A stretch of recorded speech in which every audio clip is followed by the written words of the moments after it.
महाराष्ट्रातील आदिवासी विकास विभागाचे मुख्यालय कोठे आहे? उत्तर मुंबई. भारतीय राज्यघटनेतील कोणते कलम अनुसूचित जमातीच्या संरक्षणाशी संबंधित आहे?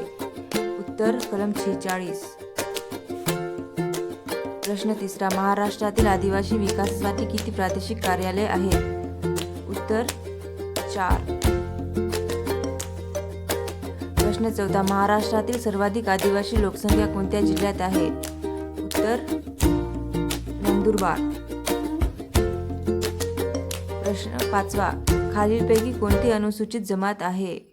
गोंड.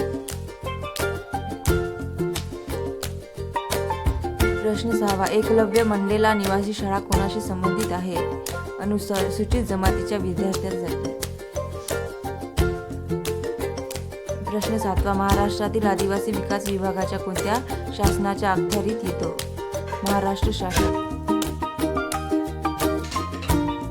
प्रश्न 8. आदिवासी उपाययोजना TSP मुख्यतः कोणासाठी आहे? अनुसूचित जमातीसाठी. प्रश्न 8. भारताच्या राज्यघटनेतील 5वे अनुसूची कशाशी संबंधित आहे? आदिवासी अनुसूचित क्षेत्र व अनुसूचित जमातीसाठी.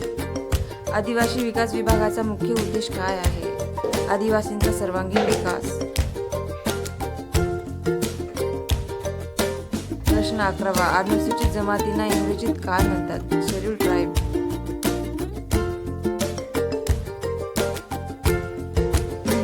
प्रश्न 12. महाराष्ट्रातील कातकरी ही कोणत्या वर्गातील जमात आहे?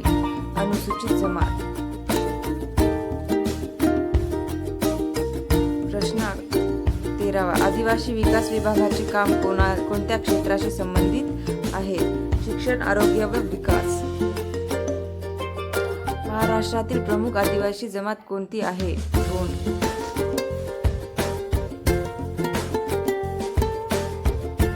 अनुसूचित जमातीच्या कल्याणासाठी केंद्र सरकारचे मंत्रालय कोणते?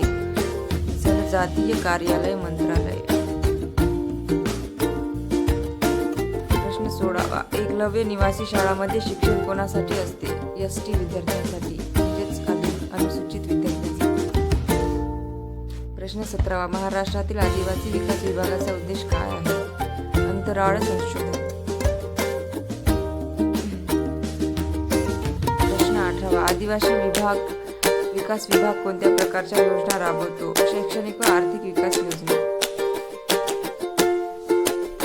महाराष्ट्रातील आदिवासी विकास मंत्री यांची नियुक्ती कोण करते? राज्यपाल मुख्यमंत्र्यांच्या सल्ल्यानुसार करत असतो. आदिवासी विकास विभाग भरतीमध्ये सर्वाधिक विचारले जाणारे विषय कोणते आहेत? सामान्य ज्ञान, राज्यघटना, महाराष्ट्र शिके चालू करा.